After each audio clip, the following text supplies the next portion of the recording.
Good afternoon, ladies and gentlemen. This is Dan Dix here reporting for Press for Truth.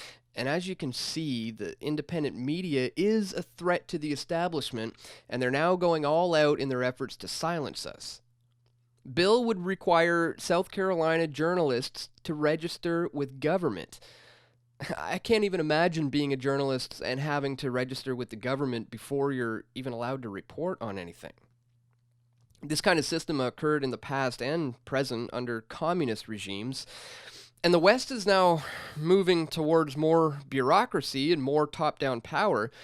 So registration of human activity has taken not only a larger role in society, but a more accepting one as well.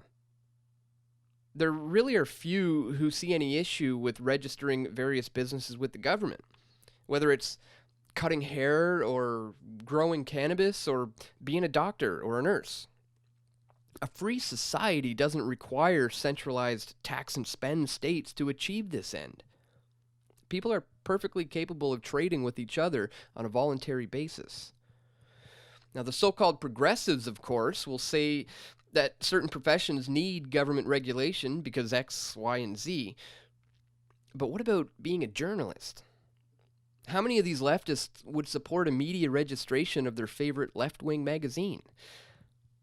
Mike Pitts, a Republican in the South Carolina House, is sponsoring a bill that would establish a responsible journalism registry that would charge fees to journalists and authorize the state to fine and levy criminal penalties for breaking the rules of the registry. Now, ironically enough, but not surprisingly, Pitts isn't sponsoring the registry bill based on leftist principles like communism. He's going under some misguided notion that constitutional government needs to be saved by violating the Constitution. He told the media, "It strikes me as ironic that the first question is constitutionality from a press that has no problem demonizing firearms." He said the TV stations, the 6 o'clock news, and the printed press has no qualms demonizing gun owners and gun ownership. So basically, he's saying that because the media is unfairly demonizing the Second Amendment, well, then he can violate the First Amendment. I mean, just the fact that the South Carolina Senate is trying to get away with this should finally wake everyone up to how dangerous and how out of control our legislators are, said Ashley Landis, whose online publication The Nerve promotes ideas like limited government and free enterprise and individual liberty.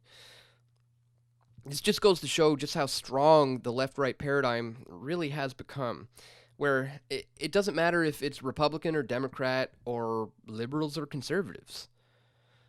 Political parties are springboards to power. And power, folks, is very addictive. And what does an addict do when they get hooked? They get their next fix by any means necessary.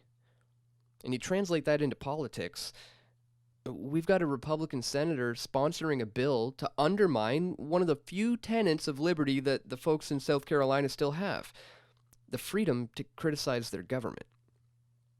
And the reason is because, well, absolute power, ladies and gentlemen, always corrupts absolutely. But the good news today, folks, is there is a better way. If you are interested in being a real journalist who's not subject to government overlords or any kind of corporate control, then check out my latest episode of Press for Truth Live, where I interviewed Luke Rudkowski of We Are Change about an upcoming journalism bootcamp workshop that him and I are going to be teaching next month in Acapulco, Mexico.